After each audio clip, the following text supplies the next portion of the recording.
नमस्ते बच्चों, क्या हाल चाल। मैं हूं अंकित श्रीवास्तव और आप सभी का स्वागत है हमारे YouTube के अमेजिंग से प्लेटफॉर्म केमिस्ट्री विद फन में। और आज के क्लास में हम लेके आए हैं class 11th in organic chemistry का बहुत ही इंटरेस्टिंग टॉपिक, बहुत ही अमेजिंग सा लेक्चर। और इस टॉपिक का नाम है केमिकल बॉन्डिंग, जिसे इनऑर्गेनिक केमिस्ट्री का जान कहा जाता है। बच्चों, ये चैप्टर आपके लिए बहुत ज्यादा इंपॉर्टेंट इसलिए है क्योंकि इस चैप्टर में जो टॉपिक्स आप कवर करोगे वो टॉपिक कुछ ऑर्गेनिक केमिस्ट्री में भी हेल्प करेंगे आपका, जैसे कि हाइब्रिडाइजेशन हो गया और आपका कुछ कुछ बॉन्डिंग का कॉन्सेप्ट हो गया, डाइपोल मोमेंट हो गया। ये सब आपके ऑर्गेनिक केमिस्ट्री में भी काम आएगा और इनऑर्गेनिक में तो मान लो कि ये बहुत ज्यादा क्रूशियल और बहुत ज्यादा इंपॉर्टेंट है ही। ठीक है, तो बिना लेट किए हम चलो स्टार्ट करते हैं केमिकल बॉन्डिंग के बारे में। चलो अभी हम लोग डिस्कस करेंगे केमिकल बॉन्डिंग। ये है आपका चैप्टर जो सिलेबस का यूनिट 4 है, chemical bonding and molecular structure. तो सबसे पहले हम लोग डिस्कस करेंगे कि केमिकल बॉन्ड होता क्या है। देखो, केमिकल बॉन्ड एक तरह का फोर्स ऑफ अट्रैक्शन है जो हेल्प करता है एटम्स और आयंस को आपस में बांधने की। आयंस आपस में बनते हैं, एटम्स आपस में बनते हैं और ये बंध करके एक मॉलिक्यूल का फॉर्मेशन करते हैं। और इस चैप्टर में हम ये भी डिस्कस करेंगे कि मॉलिक्यूल का शेप कैसा होता है, ज्योमेट्री क्या होता है, वहां पे बॉन्ड कितने डिग्री के एंगल से बनते हैं, सब कुछ इस चैप्टर में डिटेल में पढ़ना है। काफी लेंथी चैप्टर है और टॉपिक्स तो कहो मत, बहुत इंटरेस्टिंग, बहुत इजी और बहुत अच्छे अच्छे टॉपिक्स आपको पढ़ने को मिलेंगे। तो सबसे पहले हम बात कर लेते हैं केमिकल बॉन्ड के बारे में। बच्चों, तो इसको तुम कैसे डिफाइन करोगे, क्या होता है ये केमिकल बॉन्ड, इसका थोड़ा सा स्टेटमेंट लिख लो कि केमिकल बॉन्ड एक तरह का फोर्स ऑफ अट्रैक्शन है, फोर्स ऑफ अट्रैक्शन है विच होल्ड्स आयंस और एटम्स। ये जो केमिकल बॉन्ड है, ये जो फोर्स ऑफ अट्रैक्शन है, या तो ये आयंस में लगता है या तो एटम्स में लगता है to form molecule, to form molecule. और इनके अट्रैक्शन से, इनके कॉम्बिनेशन से मॉलिक्यूल्स का निर्माण होता है। ठीक है, देखो बेसिकली अगर हम लोग ऊपर ऊपर बात करें तो ये जो केमिकल बॉन्ड है ये एक तरह का फोर्स ऑफ अट्रैक्शन है बच्चों। अब देखिए, फोर्स ऑफ अट्रैक्शन जो होता है ये दो टाइप का होता है।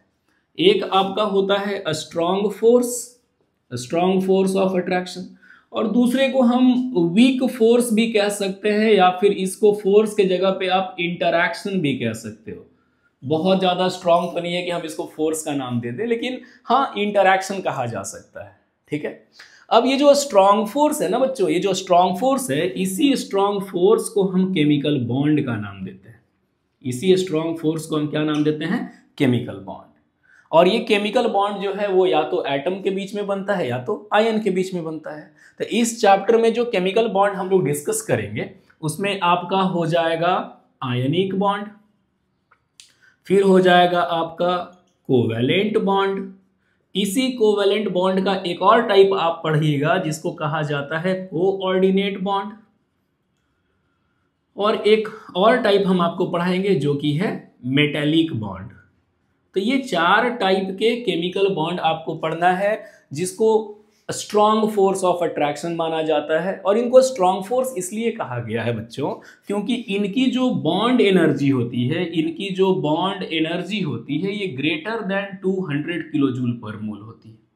200 किलोजूल पर मोल से ज्यादा होगा बॉन्ड एनर्जी। अब बच्चा बोलता है कि सर बॉन्ड एनर्जी क्या होता है? तो किसी भी सब्सटेंस के एक मोल को तोड़ने में, जो किसी भी, मान लीजिए कि 2 एटम के बीच में बॉन्ड बना हुआ है, कोई मॉलिक्यूल है, और उसको उसके एक मोल को तोड़ने में जितना एनर्जी का अमाउंट हमको देना पड़ता है बाहर से, वो बॉन्ड एनर्जी होता है। ठीक है, तो ये चूंकि बहुत स्ट्रॉन्ग फोर्सेस है तो इनके बॉन्ड्स को तोड़ने में आपको 200 किलो जूल से ज्यादा एनर्जी देना होगा। 200 से 400 या उससे भी ज्यादा हो सकता है। ठीक है, और ये जो वीक इंटरैक्शन होता है, ये जो वीक फोर्स ऑफ अट्रैक्शन है जिसको हम वीक फोर्स कह रहे हैं, ये एक्चुअली मॉलिक्यूल्स में देखने को मिलता है। मतलब 2 मॉलिक्यूल्स हैं उनके बीच में ये देखने को मिलेगा, और इनको आप इंटरमॉलिक्यूलर भी कह सकते हो। ये अक्सर मॉलिक्यूल्स के बीच में ही बनते हैं, ये देखने को मिलता है। तो ये इंटरमॉलिक्यूलर फोर्स ऑफ अट्रैक्शन है, इंटरमॉलिक्यूलर अट्रैक्शन है, ये वीक होता है। और इसका जो बॉन्ड एनर्जी है बच्चों, ये लगभग आप मानो तो 2 से लेकर के 40 किलो जूल पर मोल तक होता है, इससे भी कम हो सकता है। देखो इसमें ये जो इंटरमॉलिक्यूलर है इसमें दो पार्ट आपको पढ़ने को मिलेगा। एक होता है आपका हाइड्रोजन बॉन्ड और एक हम आपको पढ़ाएंगे आगे चल के वांडर वाल्स फोर्स। एक पढ़ाएंगे वांडर वाल्स फोर्स या वांडर वाल्स इंटरैक्शन। तो ये जो वांडर वाल्स इंटरैक्शन है इसका तो बॉन्ड एनर्जी का जो वैल्यू है वो अप्रोक्सीमेटली 0.4 से लेके 4 किलो जूल पर मोल तक होता है। 0.4 से लेके 4 किलो जूल पर मोल तक इसका बॉन्ड एनर्जी का वैल्यू होता है। और ये जो हाइड्रोजन बॉन्ड है इसकी जो वैल्यू होती है वो लगभग 4 किलो जूल से लेकर के 40 किलो जूल पर मोल तक होती है। ये सब ओवरऑल ऊपर ऊपर हम आपको बताएं कि भैया बॉन्ड एनर्जी या फिर जो बॉन्ड है वो स्ट्रॉन्ग वीक किस बेसिस पे कहा गया। अब हम आपको इस चैप्टर में पढ़ाएंगे कि आखिर केमिकल बॉन्ड बनता क्यों है, क्या जरूरत है ये फोर्स ऑफ अट्रैक्शन होने की, क्या जरूरत है एटम्स को एक दूसरे के करीब आने की, आखिर क्यों आते हैं एटम्स एक दूसरे के करीब, ठीक है, क्यों बनता है केमिकल बॉन्ड। तो चलो हम लोग उन टॉपिक्स को कवर करते हैं। इसका आप स्क्रीनशॉट ले लो, इसके बाद स्टार्ट करते हैं हम लोग इस चैप्टर के टॉपिक्स को, ठीक है।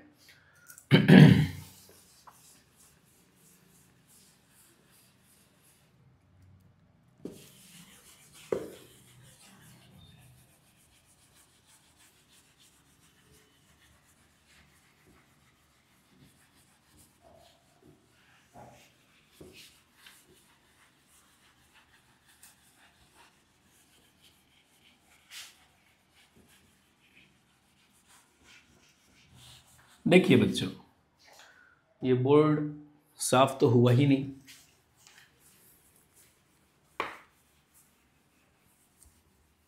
चलो जो भी साफ हुआ देख लो। तो ये केमिकल बॉन्ड का इंट्रोडक्शन तो आपको समझ में आ गया कि केमिकल बॉन्ड और कुछ नहीं बल्कि फोर्स ऑफ अट्रैक्शन होता है जो कि एटम्स और आयंस के बीच में लगता है, ठीक है। तो यहाँ पर सबसे पहला पॉइंट ये है या क्वेश्चन ये है कि what are causes of chemical combination. आखिर केमिकल बॉन्ड क्यों बनता है, what are causes of chemical combination. आखिर केमिकल बॉन्डिंग क्यों हो रही है भैया, क्यों। तो सबसे पहला इसमें जो रीजन है बच्चों वो होता है tendency to acquire nearest noble gas configuration. Tendency to acquire nearest noble कहो या इनर्ट गैस कहो कॉन्फ़िगरेशन। अब बच्चा बोलेगा कि सर ये क्या चीज है। तो देखो बच्चों, आप जब पीरियोडिक क्लासिफिकेशन ऑफ एलिमेंट पढ़े होंगे अपने इनऑर्गेनिक केमिस्ट्री का चैप्टर 3 जब पढ़े होंगे 11th का, तो आपको ये चीज बताया गया होगा कि पीरियोडिक टेबल में जो ग्रुप 18 होता है, ग्रुप 18 को कहा जाता है या तो हम इसको नोबल गैस कहते हैं या तो इसी को हम इनर्ट गैस कहते हैं। और आपको यह भी बताया गया होगा कि इसमें जितने भी एलिमेंट्स हैं वो बहुत स्टेबल है, वो जल्दी रिएक्शन में इन्वॉल्व नहीं होना चाहते क्योंकि उनका जो आउटर मोस्ट ऑर्बिट है, जो उनका वैलेंस सेल है, वो कंप्लीटली फिल्ड होता है। तो बाकी के एटम्स भी चाहते हैं कि हम भी अपने वैलेंस सेल में इतने इलेक्ट्रॉन्स लेके आ जाएं जिससे कि हम भी स्टेबल हो जाए, हम भी स्थिर हो जाए और हम भी आराम से बैठे रहें, ठीक है। तो इसमें जितने भी एलिमेंट है, देखो इसमें कौन कौन एलिमेंट होता है। तो इसका निमोनिक्स याद रखना, हिन्ना, नीना और करीना का जेरोक्स रंगीन। ये ग्रुप 18 है। एटॉमिक नंबर 2, एटॉमिक नंबर 10, 18, 36, यहाँ 54 हो जाएगा और इसका 86 हो जाएगा, ठीक है। तो बच्चों इसमें जो एलिमेंट है अगर आप इसका इलेक्ट्रॉनिक कॉन्फ़िगरेशन करोगे, SPDF कॉन्फ़िगरेशन करोगे, तो इसका तो 1s2 होगा, इसका हो जाएगा आपको 2s2 2p6, इसके लास्ट में आएगा 3s2 3p6, 4s2 4p6, 5s2 5p6, 6s2 6p6, ठीक है। मतलब कहने का मतलब क्या है कि ये जो नोबल गैसेस हैं इनका जो जनरल कॉन्फ़िगरेशन होता है वो होता है NS2 NP6। किसको छोड़ के भैया, तो हीलियम को छोड़ के, क्योंकि हीलियम के पास K शेल है, उसमें मैक्सिमम 2 ही इलेक्ट्रॉन होता है, इसीलिए हीलियम का जो है ना वो ड्यूप्लेट कंप्लीट होता है, ड्यूप्लेट, ठीक है। और ये जितने भी एटम्स है अगर आप इनको देखो तो इन सबके बाहर में 8-8 इलेक्ट्रॉन प्रेजेंट है। सबके बाहर में कितने इलेक्ट्रॉन्स हैं, 8 इलेक्ट्रॉन्स। और इस 8 इलेक्ट्रॉन्स के कॉन्फ़िगरेशन को गेन करने के बाद एटम सबसे ज्यादा स्टेबिलिटी को शो करता है, इसीलिए हम इस 8 इलेक्ट्रॉन्स को अटेन करने को हम कहते हैं ऑक्टेट कंप्लीट होना। ये 8 इलेक्ट्रॉन्स के होने को हम क्या कहते हैं? ऑक्टेट कंप्लीट होना। मतलब कि कोई भी एटम चाहता है कि मेरे बाहर में 8 इलेक्ट्रॉन्स आ जाए, हम अपना ऑक्टेट कंप्लीट कर लें, फिर हम स्थिर हो जाएंगे हीलियम को छोड़ के। हीलियम के बाहर में भैया 2 ही इलेक्ट्रॉन होते हैं, फिर भी ये स्टेबल है, इसीलिए कहा जाता है कि हीलियम का ड्यूप्लेट कंप्लीट है और बाकी सबका ऑक्टेट कंप्लीट है इस वाले ग्रुप 18 में। ठीक है, अब इस 8 को पूरा करने के लिए एटम क्या करेगा? तो एटम या तो इलेक्ट्रॉन को ट्रांसफर करेगा। अब मान लो भैया मेरे बाहर में 1, 2 या 3 इलेक्ट्रॉन है और हम देख रहे हैं कि इसको ट्रांसफर करने से मेरा जो ऑक्टेट है वो कंप्लीट हो जाएगा, तो उस केस में इलेक्ट्रॉन का ट्रांसफर होगा। अब इलेक्ट्रॉन का ट्रांसफर होगा बच्चों, तो इस ट्रांसफर होने से एक ऐसा भी एटम होगा जो इलेक्ट्रॉन ट्रांसफर करेगा, तो उसके ऊपर पॉजिटिव चार्ज आएगा जिसको हम कैटायन कहते हैं। जो इलेक्ट्रॉन को एक्सेप्ट करेगा उसके ऊपर नेगेटिव चार्ज आएगा, हम उसको एनायन कहते हैं। तो मतलब कि इलेक्ट्रॉन के ट्रांसफर से बेसिकली आयंस का निर्माण होता है। अब कुछ ऐसे भी एटम्स होंगे जो अपने ऑक्टेट को कंप्लीट करने के लिए इस इलेक्ट्रॉन की शेयरिंग करेंगे और उस शेयरिंग की वजह से 2 टाइप का बॉन्ड बनता है। एक तुम्हारा हो गया कोवैलेंट बॉन्ड और दूसरा हो गया तुम्हारा कोऑर्डिनेट बॉन्ड। आखिर दोनों में क्या डिफरेंस है भैया? दोनों तो इलेक्ट्रॉन के शेयरिंग से ही बन रहे हैं। तो कोवैलेंट के केस में देखा जाता है कि इलेक्ट्रॉन म्यूचुअली शेयर्ड होता है। अब ये म्यूचुअली शेयर्ड का मतलब क्या है? इसमें इलेक्ट्रॉन जो है वो म्यूचुअली शेयर्ड होते हैं और इसमें जो है इलेक्ट्रॉन वो म्यूचुअली शेयरिंग नहीं होता, इसमें स्पेशल शेयरिंग होता है। मतलब स्पेशल शेयरिंग कहने का मतलब है कि एक ही एटम दोनों इलेक्ट्रॉन शेयर करने के लिए देगा, और म्यूचुअल शेयरिंग में है कि एक मेरा एक तुम्हारा, 2 मेरा 2 तुम्हारा, 3 मेरा 3 तुम्हारा। इस टाइप से अगर इलेक्ट्रॉन की शेयरिंग होगी तो वहां पे कोवैलेंट बनेगा। और हम ही अपना दोनों इलेक्ट्रॉन दे दे कि लो भाई बॉन्ड बना लो और अपना ऑक्टेट कंप्लीट कर लो, तो उस कंडीशन में वो कोऑर्डिनेट बॉन्ड के लिस्ट में आ जाता है। तो पहला कंडीशन क्या है कि कोई भी एटम चाहता है कि हम अपने inert gas, nearest inert gas configuration को गेन करें, ऑक्यूपाई करें, और उसके लिए वो या तो इलेक्ट्रॉन ट्रांसफर कर देता है या तो उसके लिए इलेक्ट्रॉन शेयर कर देता है, और ये भी एक कारण है केमिकल बॉन्ड बनने का। आई बात समझ में? ठीक है, तो पहला कारण है इनर्ट गैस कॉन्फ़िगरेशन को हम कैसे एक्वायर करें। दूसरी बात देखो, इसको नोट कर लो, इसका स्क्रीनशॉट ले लो, इसके बाद देखो दूसरा एक और कारण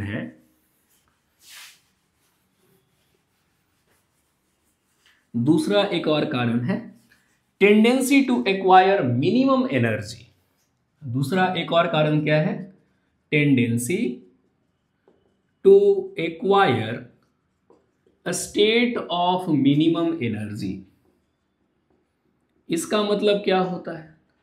देखिए बच्चों, इस ब्रह्मांड में, इस यूनिवर्स में जो भी वस्तुएं हैं वो चाहती हैं कि हम अपने सबसे मिनिमम एनर्जी के स्टेट में रहें, और जब एनर्जी कम होगा तो स्टेबिलिटी ज़्यादा होगा।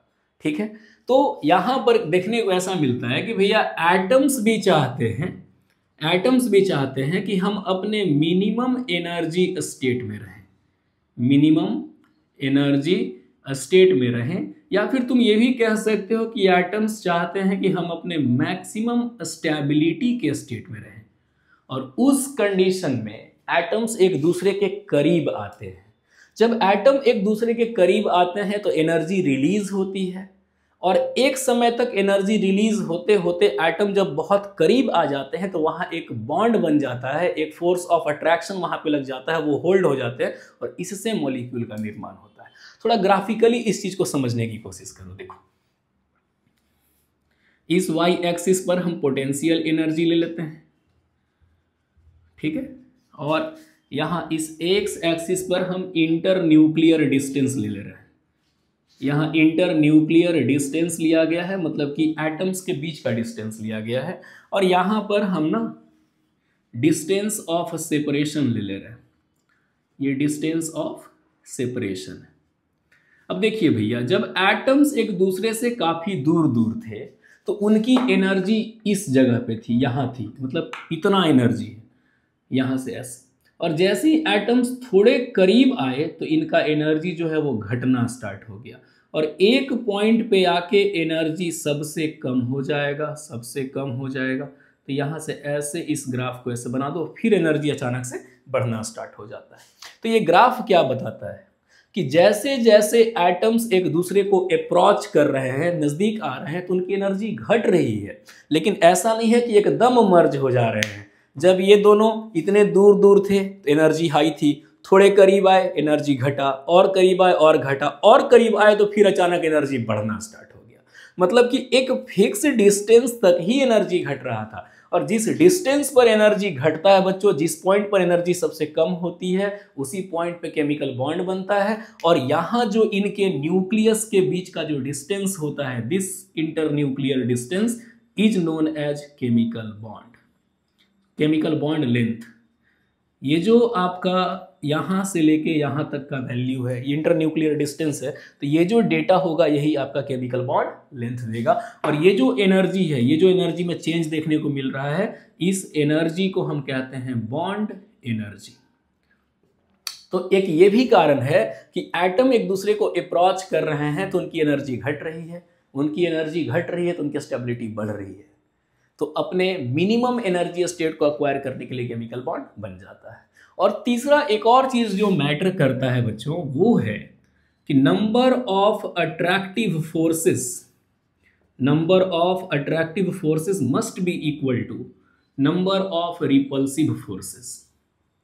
अब बच्चा बोलेगा कि सर ये क्या चीज है। देखो बच्चों, आगे चल के हम आपको इसी चैप्टर में पढ़ाएंगे कि H2 मॉलिक्यूल एग्जिस्ट करता है, O2 एग्जिस्ट करता है, Cl2 एग्जिस्ट करता है, लेकिन He2 एग्जिस्ट नहीं करता है। हीलियम का डायटोमिक मॉलिक्यूल क्यों नहीं है? बेरिलियम का डायटोमिक मॉलिक्यूल क्यों नहीं है? सॉरी, बेरिलियम का डायटोमिक की बात नहीं कर रहे, हीलियम जो इनर्ट गैसेस है उनका डायटोमिक मॉलिक्यूल क्यों नहीं है? थोड़ा सा स्ट्रक्चर से उसको समझने की कोशिश करो। देखो, ये H2 है, यहाँ एक हाइड्रोजन का एटम, यहाँ दूसरा हाइड्रोजन का एटम, यहाँ पहला न्यूक्लियस, यहाँ दूसरा न्यूक्लियस। अब हाइड्रोजन के पास एक ही इलेक्ट्रॉन होता है, तो यहाँ एक इलेक्ट्रॉन, यहाँ एक इलेक्ट्रॉन। तो यहाँ देखो, इसका इलेक्ट्रॉन इसके न्यूक्लियस को अट्रैक्ट कर रहा है, इसका इलेक्ट्रॉन इसके न्यूक्लियस को अट्रैक्ट कर रहा है, ये इलेक्ट्रॉन को रिपेल कर रहा है, और ये न्यूक्लियस इस न्यूक्लियस को रिपेल कर रहा है। मतलब कि यहाँ पे नंबर ऑफ अट्रैक्शंस कितने हैं? नंबर ऑफ अट्रैक्शंस, तो ये इलेक्ट्रॉन न्यूक्लियस को, ये न्यूक्लियस इसके इलेक्ट्रॉन को, मतलब नंबर ऑफ अट्रैक्शंस 2 है। और नंबर ऑफ रिपल्सन्स यहाँ देखने को कितना मिल रहा है बच्चों?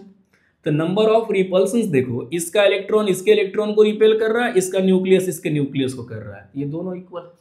तो जब नंबर ऑफ अट्रैक्शन और रिपल्सन इक्वल होगा तो उस केस में जो है केमिकल बॉन्ड बनेगा। और नंबर ऑफ अगर अट्रैक्टिव रिपल्सिव फोर्सेस इक्वल नहीं है, number of attraction repulsion equal नहीं है, तो केमिकल बॉन्ड नहीं बनेगा। जैसे एग्जांपल तुम ले लो He2 का। अब हीलियम के बाहर में होते हैं, सॉरी, हीलियम के पास होते हैं 2 इलेक्ट्रॉन्स होता है। तो यहाँ पर एक हीलियम बना दो, यहाँ न्यूक्लियस दिखा दो, एक इलेक्ट्रॉन ऊपर एक इलेक्ट्रॉन नीचे, ऐसे हम रिप्रेजेंट कर दे रहे हैं सिंपली। बगल में एक और हीलियम बना दिए, यहाँ न्यूक्लियस है, एक इलेक्ट्रॉन 2 इलेक्ट्रॉन। अब देखो, इसका न्यूक्लियस इसके इलेक्ट्रॉन को अट्रैक्ट करेगा, इसका न्यूक्लियस इसके इलेक्ट्रॉन को अट्रैक्ट करेगा, इसका न्यूक्लियस इसका इलेक्ट्रॉन इसके न्यूक्लियस को, और ये इस न्यूक्लियस को। अब रिपल्सिव फोर्स यहाँ देखो, फोर्स ऑफ अट्रैक्शन कितना लग रहा है? 1 2 3 4, यानी यहाँ फोर्स ऑफ अट्रैक्शन की संख्या हो गई 4। रिपल्सन कहाँ कहाँ लगेगा? तो ये इलेक्ट्रॉन के बीच, ये इलेक्ट्रॉन के बीच, और ये न्यूक्लियस और इस न्यूक्लियस के बीच। यानी फोर्स ऑफ रिपल्सन्स कितने हैं? 3। तो क्या दोनों इक्वल है? नहीं है। यानी यहाँ पे फोर्स ऑफ अट्रैक्शन और फोर्स ऑफ रिपल्सन इक्वल नहीं है, इसीलिए He2 मॉलिक्यूल एग्जिस्ट नहीं करता है। तो केमिकल बॉन्ड बनने के पीछे ये भी एक रीजन है कि रिपल्सिव और अट्रैक्टिव फोर्सेस भी इक्वल होने चाहिए। अगर नहीं है तो मॉलिक्यूल एग्जिस्ट नहीं करेगा, बॉन्ड ही नहीं बनेगा। समझ रहे हो बात को? तो ये सब कारण होता है केमिकल बॉन्ड बनने का। ठीक है, तो ये था बच्चों बेसिक नॉलेज कि आखिर भैया कोई भी केमिकल कॉम्बिनेशन क्यों होता है। ठीक है, चलो अब हम लोग अगले टॉपिक की ओर बढ़ते हैं और थोड़ा सा टाइप्स ऑफ केमिकल बॉन्ड को डिस्कस करने की कोशिश करते हैं। देखो,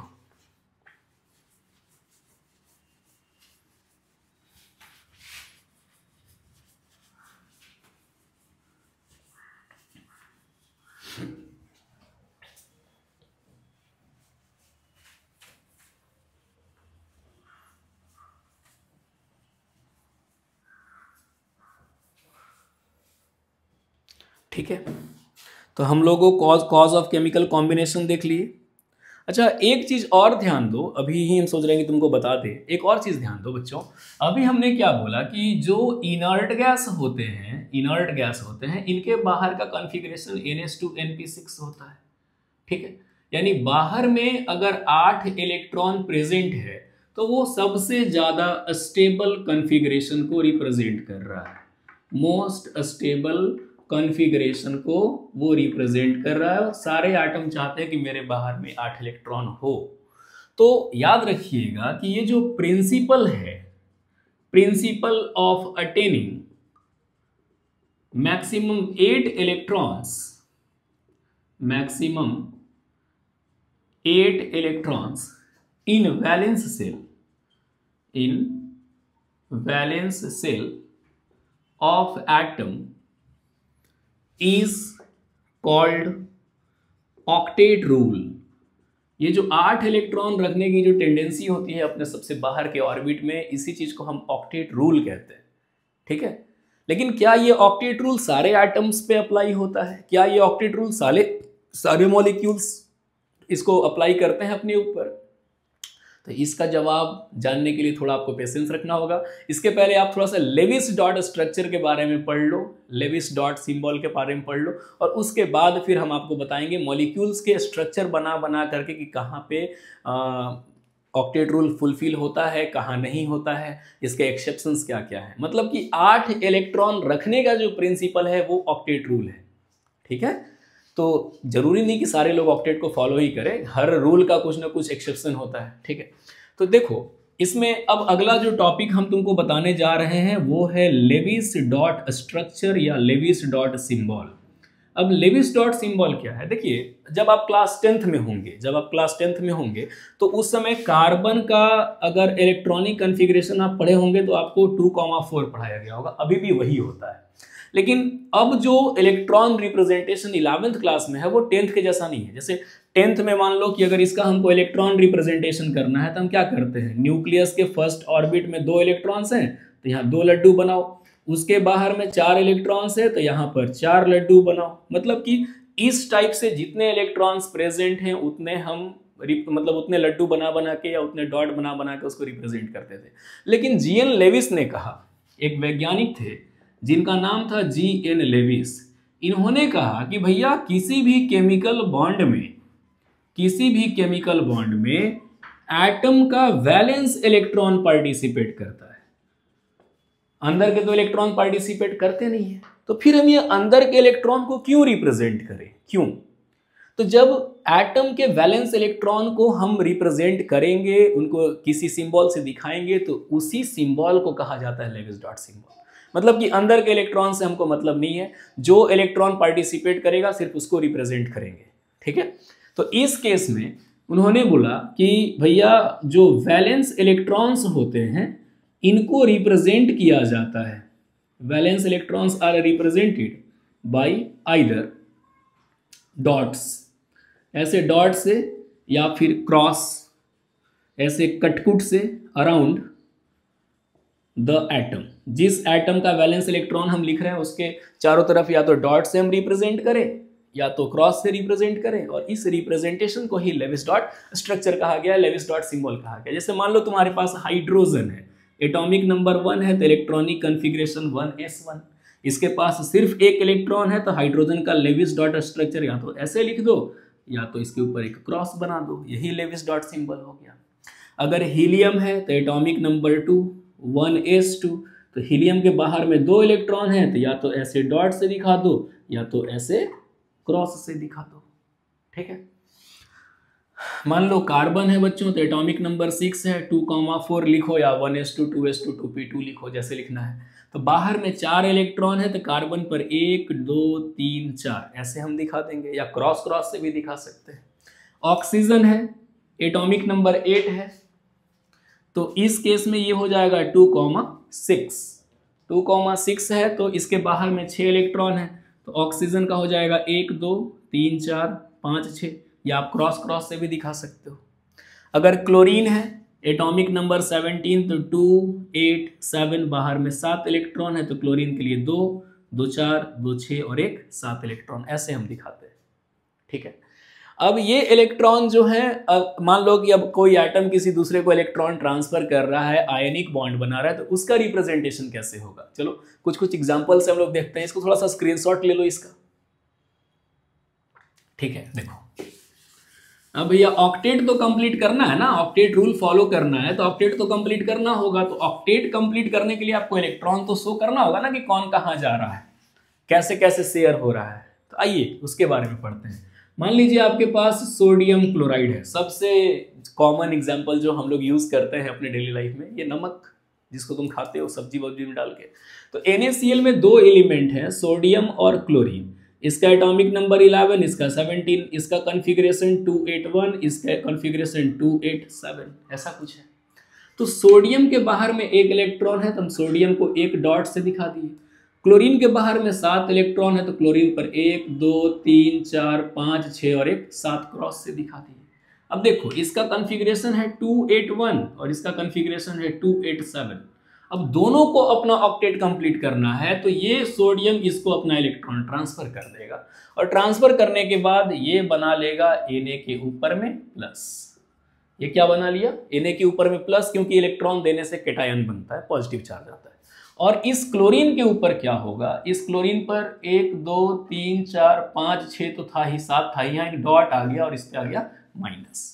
तो जो अट्रैक्टिव फोर्स इन आयंस को बांधेगा, जो इनको पकड़ के रखेगा, जो इलेक्ट्रोस्टैटिक फोर्स ऑफ अट्रैक्शन यहाँ काम करेगा, क्योंकि आयंस ऑपोजिटली चार्ज है, तो ऑब्वियस सी बात है कि आप पढ़े होंगे क्लास 11th में या फिर 12th में भी आप पढ़े होंगे कि भाई दो ऑपोजिटली चार्जेस के बीच में कौन सा फोर्स काम करता है? Electrostatic force. उसको हम कैसे कैलकुलेट करते हैं याद करो, तो वो था मेरा sir F = K Q1 Q2 upon R²।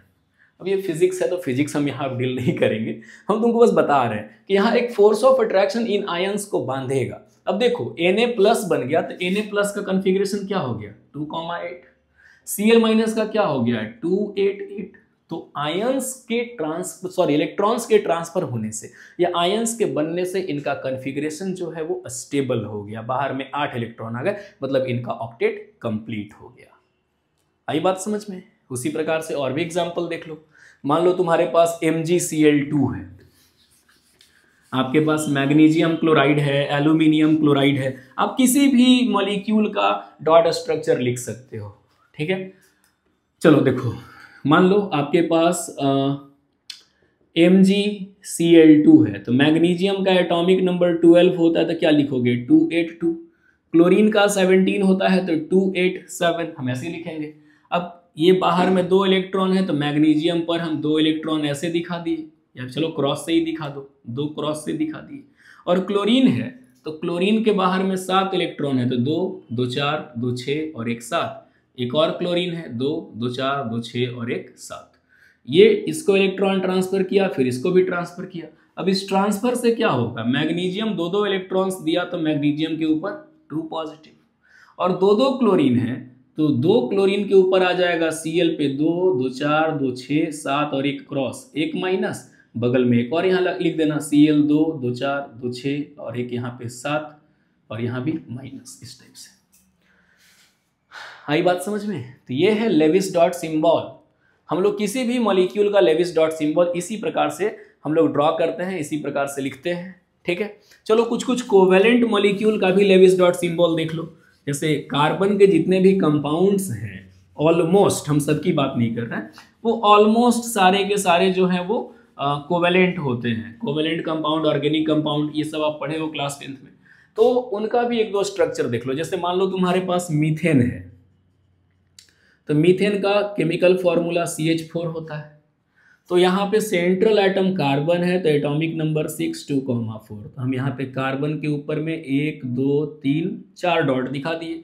अब 4 हाइड्रोजन जुड़ रहा है, तो हर हाइड्रोजन के पास तो एक ही इलेक्ट्रॉन होता है, तो इस टाइप से इलेक्ट्रॉन दिखा देना। यहाँ एक इलेक्ट्रॉन, यहाँ एक इलेक्ट्रॉन, यहाँ एक इलेक्ट्रॉन। तो ये हाइड्रोजन क्या करेगा? अब देखो, चूंकि दोनों के दोनों नॉन मेटल्स हैं बच्चों, तो इलेक्ट्रॉन कोई किसी को लेगा या देगा नहीं। यहाँ दोनों नॉन मेटल है, तो इलेक्ट्रॉन आपस में शेयर कर लेंगे, और आपस में शेयर करके ये देखो, हाइड्रोजन कार्बन का एक इलेक्ट्रॉन शेयर किया, इसके पास 2 ही इलेक्ट्रॉन रखने की क्षमता थी, K सेल होता है। तो 2 इलेक्ट्रॉन की क्षमता है तो इसका ड्यूप्लेट कंप्लीट हुआ, इसका भी ड्यूप्लेट कंप्लीट हुआ, इसका भी ड्यूप्लेट कंप्लीट हुआ, इसका भी ड्यूप्लेट कंप्लीट हुआ। और ये जो कार्बन बोला कि भैया तुम मेरा शेयर किया तो हम तुम्हारा भी शेयर करेंगे, तो ये इलेक्ट्रॉन इससे शेयर किया और शेयर करने के बाद इस कार्बन के बाहर में कितने हो गए 8 और इस हाइड्रोजन के बाहर में कितने हो गए 2। तो 2 इलेक्ट्रॉन है इसीलिए हाइड्रोजन का ड्यूप्लेट कंप्लीट हुआ और इस कार्बन के बाहर में 8 इलेक्ट्रॉन्स आ गए इसीलिए इसका ऑक्टेट कंप्लीट हुआ। तो हम लोग इस टाइप से रिप्रेजेंट करते हैं डॉट स्ट्रक्चर को, ठीक है। और भी मॉलिक्यूल्स देख लो, जैसे मान लो तुम्हारे पास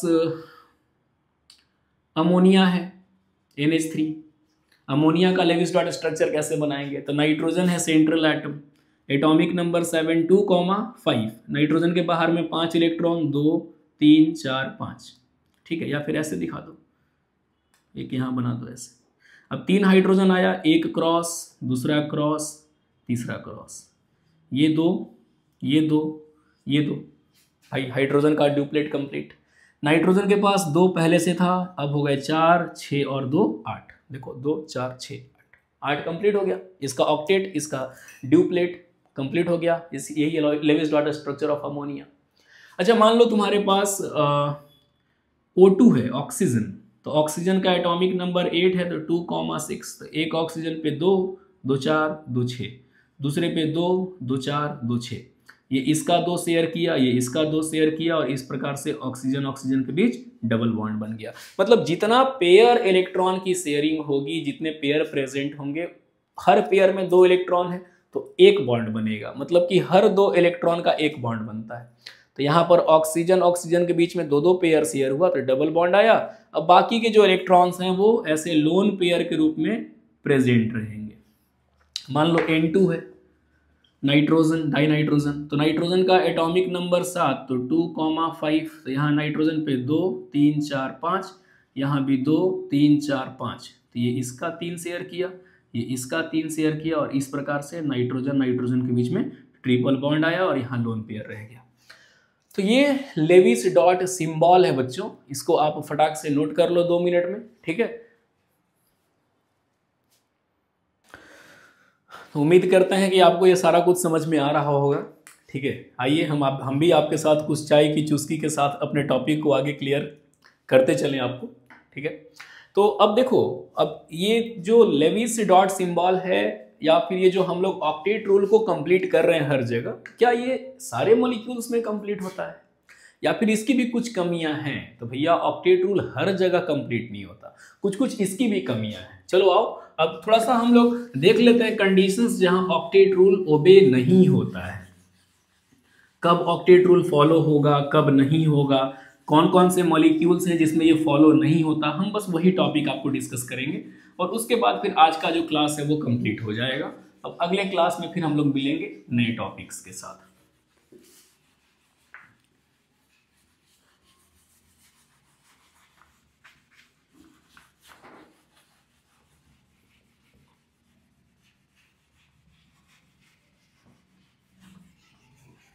देखिए बच्चों, अब यहाँ पे हम लोग जो टॉपिक डिस्कस करने जा रहे हैं वो है limitations of octet rule. Limitations of octet rule, वैसा मॉलिक्यूल जो ऑक्टेट रूल को ओबे नहीं करता, अपने बाहर में 8 पूरा नहीं रखता है। तो इसका कंडीशन है पहला, फॉर्मेशन ऑफ ड्यूप्लेट। पहला कंडीशन क्या है, पहला लिमिटेशन क्या है, फॉर्मेशन ऑफ ड्यूप्लेट। ड्यूप्लेट मतलब क्या होता है, अपने बाहर में अपने बाहर में जो है वो 2 क्या कहा जाए, इलेक्ट्रॉन्स को रखना 2 इलेक्ट्रॉन्स के रखने को हम ड्यूप्लेट कहते हैं। तो जैसे कुछ कुछ मॉलिक्यूल्स हैं जिनके बाहर में 2 इलेक्ट्रॉन होते हैं, और वो ऑक्टेट को नहीं बल्कि अपने ड्यूप्लेट को कंप्लीट करते हैं, तो ये भी ऑक्टेट रूल का एक लिमिटेशन है। जैसे एग्जांपल देखो, मान लो तुम्हारे पास है BeH2। BeH2 में बेरिलियम का एटॉमिक नंबर 4 है, हाइड्रोजन हीलियम लिथियम बेरिलियम 4 है। इसके लिए क्या लिखोगे 2,2। अब बेरिलियम के पास 2 इलेक्ट्रॉन्स हैं, 2 हाइड्रोजन अपना एक एक इलेक्ट्रॉन लेके आता है, तो इसका और इसका तो ड्यूप्लेट कंप्लीट हो जाता है। लेकिन यहाँ देखो इस बेरिलियम का 2 और 2 4, तो इसका तो ऑक्टेट कंप्लीट नहीं हुआ ना, फिर भी BeH2 तो स्टेबल है, ठीक है। मान लीजिए कि आपके पास हाइड्रोक्लोरिक एसिड है HCl। तो HCl के केस में हम क्या देखते हैं कि हाइड्रोजन का एक इलेक्ट्रॉन, क्लोरीन के बाहर में होते हैं 7 इलेक्ट्रॉन ऐसे। तो क्लोरीन एक शेयर किया तो क्लोरीन का तो ऑक्टेट कंप्लीट हो गया, लेकिन क्या हाइड्रोजन का ऑक्टेट कंप्लीट हुआ? नहीं सर, क्योंकि 2 ही इलेक्ट्रॉन है।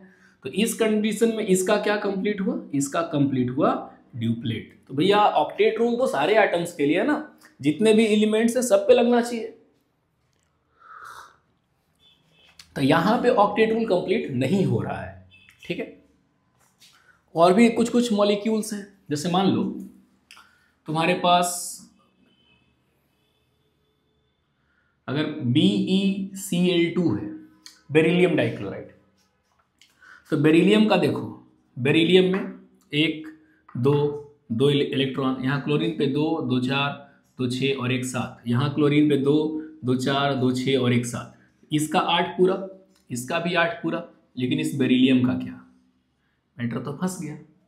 तो इस बेरिलियम के केस में ऑक्टेट कंप्लीट नहीं हो रहा है। ऑक्टेट कंप्लीट नहीं हो रहा मतलब ऑक्टेट रूल में, मतलब ऑक्टेट रूल को ये फॉलो नहीं कर रहा, ठीक है। तो यहाँ पर अच्छा, हम लोग ड्यूप्लेट फॉर्मेशन पढ़ रहे थे ना, हम लोग ड्यूप्लेट का फॉर्मेशन पढ़ रहे हैं, तो यहाँ पर ये चीज़ होना ही नहीं चाहिए। देखो यहाँ पर ये चीज़ नहीं होना चाहिए, जहाँ ड्यूप्लेट का फॉर्मेशन हो रहा है वो बस देखो। जैसे ये H2 मॉलिक्यूल है बच्चों, यहाँ ड्यूप्लेट हमारे माइंड से निकल गया था कि हम लोग ड्यूप्लेट को डिस्कस कर रहे हैं। तो ये H2 है, तो हाइड्रोजन का एक इलेक्ट्रॉन, दूसरे हाइड्रोजन का एक इलेक्ट्रॉन, ये आपस में शेयर करके H और H सिंगल बॉन्ड बनाया। तो यहाँ पर दोनों का ड्यूप्लेट कंप्लीट हुआ। यहाँ भी देखो हाइड्रोजन का ड्यूप्लेट कंप्लीट हुआ, इसका ऑक्टेट कंप्लीट हुआ है। तो जहाँ ड्यूप्लेट फॉर्मेशन हो रहा है वहां पर ये रूल फॉलो नहीं होता है। अच्छा, सेकेंड एक्सेप्शन देखने को मिलेगा बच्चों, where octet is not completed या octet remains incomplete, where octet remains incomplete, लेकिन फिर भी मॉलिक्यूल जो है वो स्टेबल है, मतलब कि ऑक्टेट कंप्लीट ना होने के बावजूद भी वो स्टेबल है। जैसे एग्जांपल देखो, तुम्हारे पास है बोरोन ट्राईफ्लोराइड या बोरोन ट्राईक्लोराइड BCl3। तो ये बोरोन है तो एटॉमिक नंबर 5 होगा, तो कॉन्फ़िगरेशन क्या हो गया 2,3। अब बोरोन 1 2 3 इलेक्ट्रॉन के साथ, क्लोरीन पर 2 2 4 2 6 1 7। अच्छा, यहाँ तो फ्लोरीन है ना बच्चों, फ्लोरीन पर 2 2 4 2 6 और 1 7, यहाँ 2 2 4 2 6 और 1 7, और यहाँ भी 1 2 3 4 5 6 7। देखो ये एक शेयर किया 8 पूरा, इसका भी 8 पूरा, इसका भी 8 पूरा, लेकिन इस बोरोन को देखो 2 4 6, इसका तो 8 पूरा नहीं है, ये तो ऑक्टेट रूल को फॉलो नहीं कर रहा है, लेकिन फिर भी कंपाउंड स्टेबल है। BF3 एग्जिस्ट करता है, BCl3 भी एग्जिस्ट करता है, तो ये ऑक्टेट रूल की कमी है। इसमें भी अगर करोगे तो देखो बोरोन के बाहर में 1 2 3 इलेक्ट्रॉन है, क्लोरीन पे 2 4 6 और 1 7, 2 4 6 और 1 7, यहाँ भी 2 4 6 और 1 7, क्योंकि ग्रुप 17 होता है ना, फ्लोरीन क्लोरीन ब्रोमीन आयोडीन, तो सबके बाहर में 7 इलेक्ट्रॉन्स होते हैं। ये भी इलेक्ट्रॉन की शेयरिंग किया, तो इलेक्ट्रॉन की शेयरिंग करने के बाद इनका ऑक्टेट कंप्लीट हो रहा है, सराउंडिंग एटम्स का जो जुड़े हुए हैं, लेकिन इस बोरोन का ऑक्टेट कंप्लीट नहीं हुआ, इसका तो 6 ही कंप्लीट हुआ। तो ये लिमिटेशन है इस ऑक्टेट रूल का कि जहां पर ऑक्टेट रिमेन्स इनकम्प्लीट, वो इनकम्प्लीट ही रह जाता है। और इसके बाद और भी देखो कुछ कुछ ऐसे भी मॉलिक्यूल्स हैं बच्चों, कुछ कुछ ऐसे भी मॉलिक्यूल्स हैं जिनका ऑक्टेट को एक्सपैंड करना पड़ता है, ठीक है। कुछ कुछ ऐसे भी मॉलिक्यूल्स हैं, जैसे आप देखिए तीसरा है molecules in which octet is expanded, मतलब कि ऑक्टेट को भी एक्सपैंड किया गया।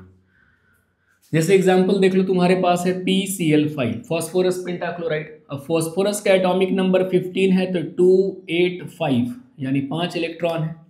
फॉस्फोरस के 5 इलेक्ट्रॉन 1 2 3 4 5। क्लोरीन के बाहर में तो 7 इलेक्ट्रॉन होता है, एटॉमिक नंबर 17 है तो 287। तो 2 2 4 2 6 और 1 7, यहाँ भी बना दो 7, यहाँ भी 2 4 6 7, यहाँ भी 2, यहाँ 2 4 6 7, और यहाँ भी 2 4 6 और एक 7। देखो इसका एक शेयर किया 8 complete 8 complete 8 complete 8 complete 8 complete. अब क्लोरीन जब इनका एक एक इलेक्ट्रॉन को शेयर करेगा तो इसके कितने हो जाएंगे? इसके हो जाएंगे 2 4 6 8 10। अरे भैया ये तो फास्फोरस का 10 इलेक्ट्रॉन हो गया, क्लोरीन का तो ऑक्टेट कंप्लीट हुआ, सराउंडिंग एटम का तो ऑक्टेट कंप्लीट हुआ, लेकिन इस फास्फोरस के बाहर में तो 10 इलेक्ट्रॉन हो गए। तो एक बात याद रखना कि अगर इलेक्ट्रॉनिक कन्फिग्रेशन के बाद वैलेंस सेल में 4 से ज़्यादा इलेक्ट्रॉन दिखेगा, 5 6 ऐसे दिखेगा, 7 दिखेगा, तो उस कंडीशन में ऑक्टेट को एक्सपैंड होना होगा ताकि वो ज़्यादा से ज़्यादा इलेक्ट्रॉन्स को एकोमोडेट कर सके, अपने पास रख सके, और उस कंडीशन में ऑक्टेट रूल फॉलो नहीं होगा। एक और एग्जाम्पल देखो, यहाँ से क्लियर हो जाएगा तुमको। एक और एग्जाम्पल देखो, वो है तुम्हारा सल्फर हेक्साफ्लोराइड SF6। देखिए एक और एग्जाम्पल देख लीजिए, सल्फर हेक्साफ्लोराइड। तो SF6 है बच्चों, सल्फर का एटॉमिक नंबर 16 है तो 286, फ्लोरीन का एटॉमिक नंबर 9 है तो 2,7। तो हम यहाँ सल्फर बना दिए, इस पर 1 2 3 4 5 6 इलेक्ट्रॉन दिखा दिए। अब 6 फ्लोरीन भी है तो 2 4 6 और एक यहाँ 7, यहाँ भी 7 बना दो, यहाँ भी 7 बना दो, सब पे 7 7 बनाते चलो।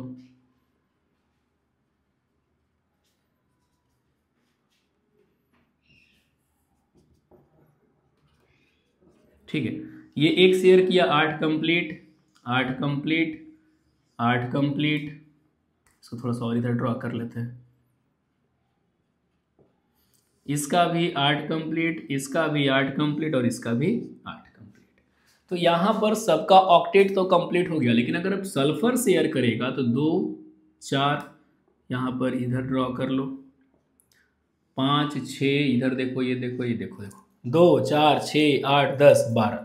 बाहर कितने हो गए? सल्फर के बाहर में 12 इलेक्ट्रॉन्स। इनका ऑक्टेट कंप्लीट है फ्लोरीन का, इसके बाहर में 12 इलेक्ट्रॉन्स हो गए। तो कहने का मतलब है कि कुछ ऐसे मॉलिक्यूल्स हैं जिनका ऑक्टेट एक्सपैंड होता है। अब एक और एग्जांपल तुमको हम देंगे, एक ऐसे मॉलिक्यूल का जो ऑड इलेक्ट्रॉन स्पीसीज होते हैं। ऑड इलेक्ट्रॉन स्पीसीज मतलब कि इनके पास इवन नंबर में ना हो करके बल्कि ऑड नंबर में इलेक्ट्रॉन्स होता है। जैसे एग्जांपल है तुम्हारे पास नाइट्रोजन मोनोऑक्साइड। तो नाइट्रोजन का एटॉमिक नंबर 7 है तो 2,5 होगा। ऑक्सीजन का एटॉमिक नंबर 8 है तो 2,6 होगा। तो नाइट्रोजन के लिए देखो 1 2 3 4 5, ऑक्सीजन पे 1 2 3 4 5 6।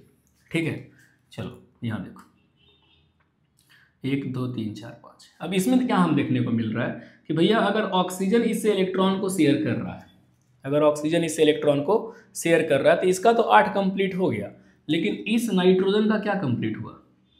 इस नाइट्रोजन का 2 4 6 और एक 7। इसका तो कंप्लीट नहीं हुआ ना ऑक्टेट। तो यहाँ पे ऑड नंबर ऑफ इलेक्ट्रॉन्स में ये रह गया। उसी प्रकार से मान लो तुम्हारे पास ClO2 है तो क्लोरीन पे 2 2 4 2 6 और एक 7 इलेक्ट्रॉन होता है। अब यहाँ पर ऑक्सीजन है 1 2 3 4 5 6, 1 2 3 4 5 6, ये इसका 2 शेयर किया, ये इसका 2 शेयर किया, तो ऑक्सीजन का तो 8 पूरा हो गया।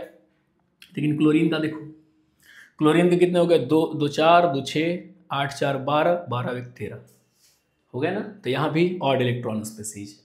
तो ये सब ऑड इलेक्ट्रॉन स्पीसीज होते हैं जो कि ऑक्टेट रूल को फॉलो नहीं करते हैं। तो हम उम्मीद करते हैं कि आपको ये जो आज का लेक्चर है वो 11th के बच्चों को थोड़ा समझ में आया होगा, अच्छे से समझ में आया होगा, थोड़ा नहीं बहुत ज़्यादा समझ में आया होगा। और बाकी हम लोग इसके बाद अगले वीडियोज़ में मिलेंगे आगे के टॉपिक्स के साथ। जो भी डाउट हो कमेंट में बताना, अच्छे से पढ़ना, और फिर मिलते हैं नेक्स्ट लेक्चर में नए टॉपिक्स के साथ। तब तक के लिए धन्यवाद।